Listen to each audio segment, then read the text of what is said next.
Hi guys, welcome back to my YouTube channel and thank you so much for watching today. Thank you.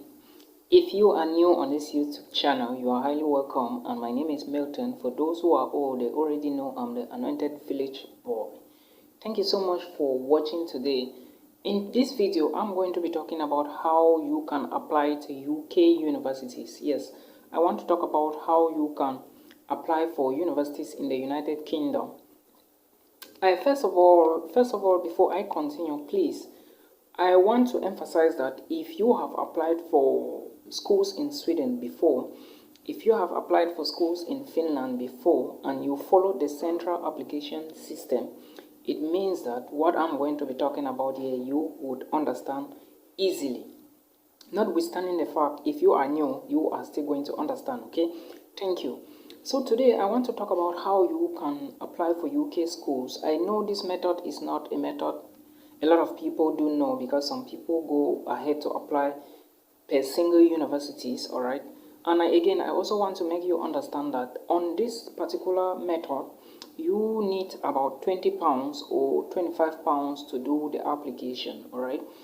First, the application is going to be done on Ucas. Ucas is spelled U-C-A-S, alright? That is the name. You go to Ucas on your machine or on your PC or whichsoever device you are using. You Google Ucas on Google. You are going to find a website which is going to direct you, alright? Yes, it's going to direct you. What you need to do now is you have to go to Ucas, you create an account.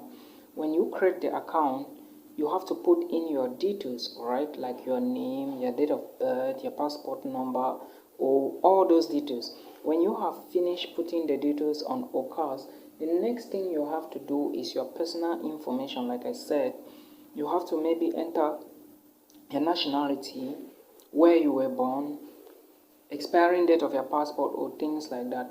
After you have finished with that, the next thing you have to do, sorry, if you see me looking down here, I'm looking at my jotter, alright?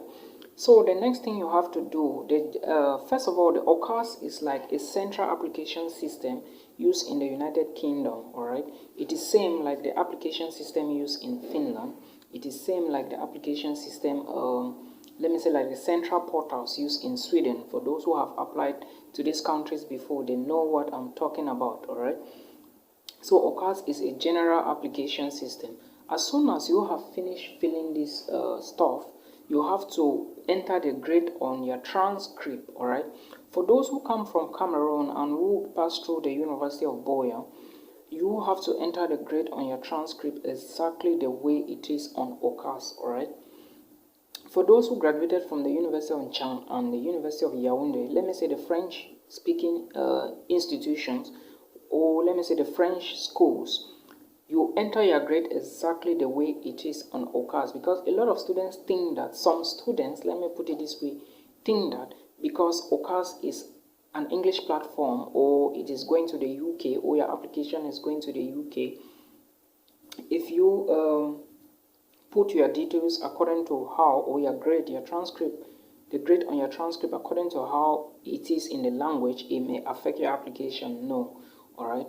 Put it like that and follow up from there. Then the next thing you have to do is on Ucas, like I said before, you have to select courses, alright? For those who applied for Sweden, they know what I'm talking about. You still have to select courses. And in this case, you select your courses according to your preference, alright? For example, if you are looking for a master's degree program in biology, you have the possibility to select biology.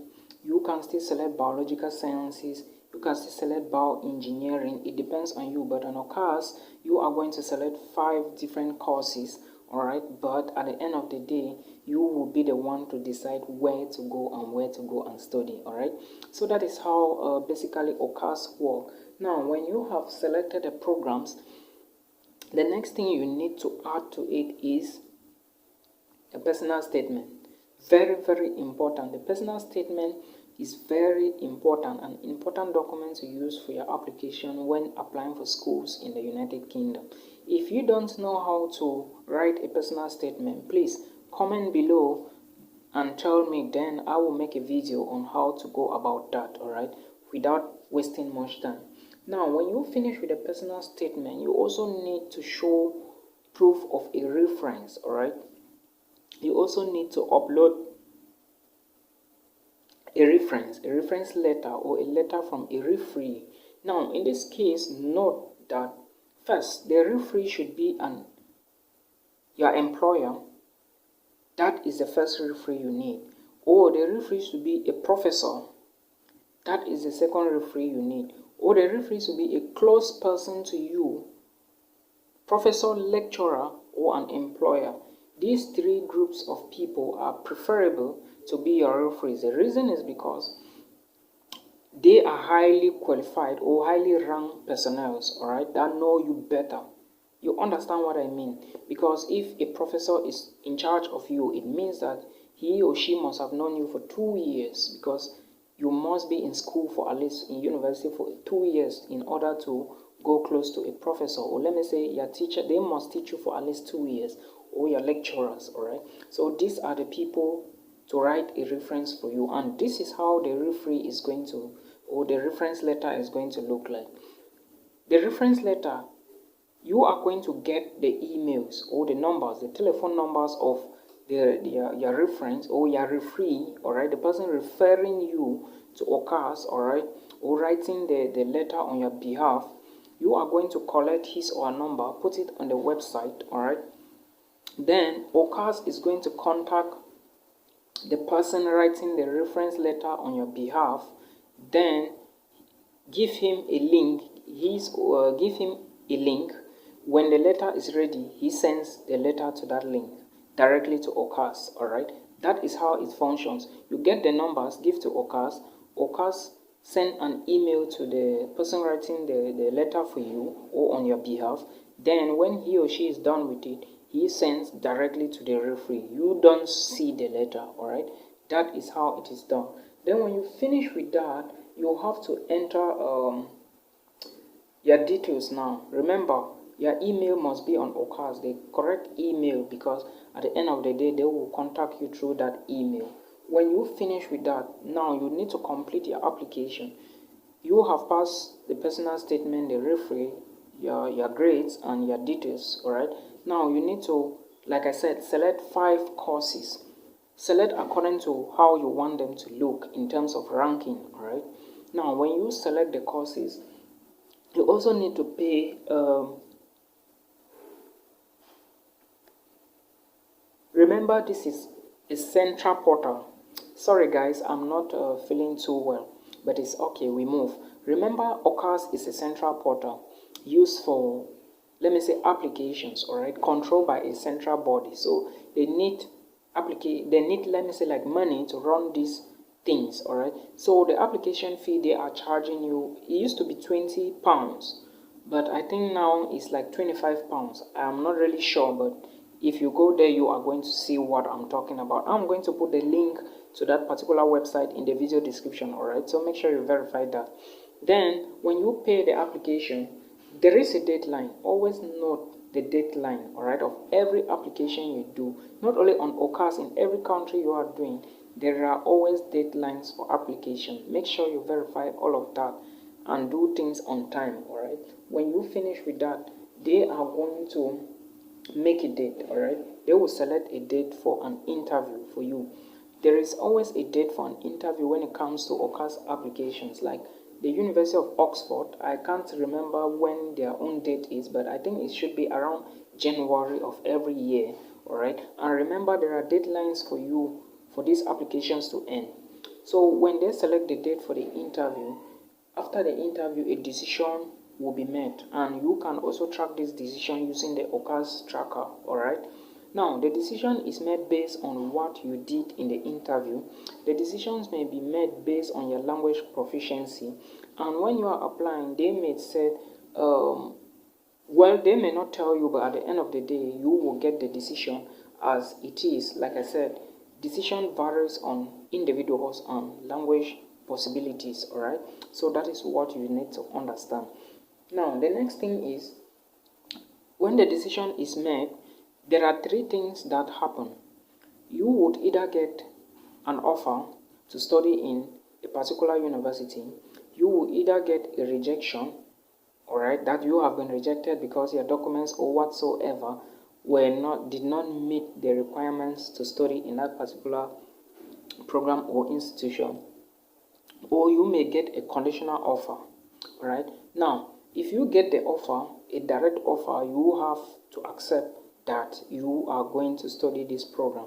And to accept, sometimes you may be asked to pay tuition, part of your tuition fee. All right, I will talk about that in subsequent videos. Now, if you have been given a conditional offer, most times the condition would be that you should prove your language possibility or your language proficiency.